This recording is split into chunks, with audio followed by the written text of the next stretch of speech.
FPI Kecamatan Dewantara yang kami hormati, Ketua KNPI Kecamatan Dewantara yang kami hormati, Ibu Bapa yang telah berhadir yang kami hormati, para peserta yang kami banggakan yang kami hormati, kepada seluruh para undangan yang kami muliakan.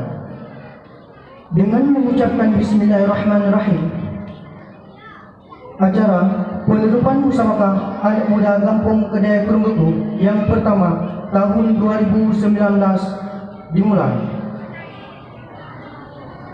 Untuk mengawali acara, marilah sama-sama kita dengar pembacaan ayat suci Al-Quran yang akan dilantunkan oleh adik kita Wazirul Ahzam Aulia.